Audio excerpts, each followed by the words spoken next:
Hello বন্ধুরা, কেমন আছো? আমি তো খুব ভালো আছি। আমি সুকন্যা আজ তোমাদের সঙ্গে একটা নতুন রেসিপি নিয়ে চলে এসেছি। আজ আপনাদের সামনে বানিয়ে দেখাবো মোচা বাহারি। মোচা তো অনেকে খেয়েছেন, বিভিন্নভাবে খেয়েছেন, কিন্তু এইভাবে ঘরোয়া পদ্ধতিতে মোচা খেলে মোচার স্বাদ দ্বিগুণ বেড়ে যায়। মোচাতে কিন্তু প্রচুর পরিমাণে আয়রন থাকে। মোচা খেলে শরীরের পক্ষে খুবই উপকারী। মোচা ছাড়ানোর একটা বিশেষ নিয়ম আছে। দেখতে পাচ্ছেন নৌকার মতো অংশগুলোকে আর পরাগরেণুর মতো অংশগুলোকে ছাড়িয়ে ফেলতে হবে। তারপর এইভাবে সুন্দর করে টুকরো টুকরো করে মোচাগুলোকে এক সাইডে সুন্দর করে গুছিয়ে রাখতে হবে। মোচা যখন কাটবেন তখন চেষ্টা করবেন যেন ছোট্ট ছোট্ট করে কাটা হয়। বেশি বড় বড় করে কাটা হলে কিন্তু খারাপ দেখতে লাগে। তারপর এই রকম খাপের মধ্যে সুন্দর করে মোচাগুলোকে গুছিয়ে গুছিয়ে রাখতে হবে। তারপর একটা পাত্র নেবেন, সেই পাত্রের মধ্যে সুন্দর করে হলুদ আর নুন জল করে ভালো করে গুলিয়ে মোচাগুলোকে দিয়ে দেবেন। যদি এইভাবে দেন তাহলে খুব ভালো হবে।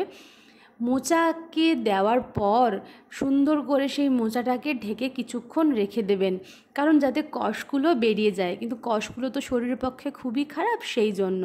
তারপর একটু গ্যাসের ফ্লেমটা ছোট্ট করে এই মোচাটাকে সুন্দর করে বসিয়ে দেবেন গ্যাসের ওপরে এবং কিছুক্ষণ ফুটতে দেবেন। ধরুন 5 মিনিট মতো ফুটতে দিলেন। তারপর একটা সুন্দর কাপের মধ্যে বা বাটির মধ্যে জিরে, তেজপাতা, শুকনো লঙ্কা সম্বার দেওয়ার জন্য রেডি করে রাখবেন। তারপর পরিমাণ মতো 2টো টমেটো নেবেন। টমেটো নিজের ইচ্ছা মতো নিতে পারেন, একটাও দিতে পারেন, 2টোও দিতে পারেন। তারপর পরিমাণ মতো বুঝে দিতে হবে, সেই অনুযায়ী আলুও দিতে হবে, কিন্তু আলুর কাটাগুলো ঠিক এইভাবে হবে, ডুমু ডুমু করে কেটে আলুগুলোকে সুন্দর করে কেটে রাখতে হবে। তারপর একটা কড়াইয়ে সর্ষের তেল দিয়ে শুকনো লঙ্কা, জিরে এইসব ফোড়নগুলো দিয়ে আলু দিয়ে স্বাদ মতো নুন, লঙ্কা গুঁড়ো, হলুদ গুঁড়ো দিয়ে ভালো করে আলুগুলোকে লালচে লালচে করে ভাজতে হবে।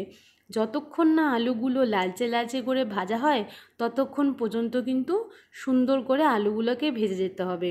এর সঙ্গে আপনি স্বাদ মতো লঙ্কা দেখে নেবেন, লঙ্কাটাও সুন্দর করে ভালো করে মিক্স আপ করে নেবেন এবং সুন্দর করে ধীরে ধীরে নাড়তে থাকবেন যতক্ষণ না পর্যন্ত আলুগুলো ভালো করে কষা হচ্ছে। এরপর জিরে, আদা, রসুন, কয়েক কোয়া রসুন দেবেন, দিয়ে ভালো করে মশলাটাকে মিশিয়ে দেবেন এবং ছোলা সেদ্ধ আর মোচাকে যে সেদ্ধ করে রাখা ছিল সেই সেদ্ধ মোচাকে দিয়ে ভালো করে সুন্দর করে কষাতে থাকুন অনেকক্ষণ ধরে, যতক্ষণ না পর্যন্ত মোচা থেকে তেল বেরোচ্ছে। যতক্ষণ না পরিমাণ ঠিকমতো কষা হচ্ছে ততক্ষণ পর্যন্ত কিন্তু করে যেতে হবে।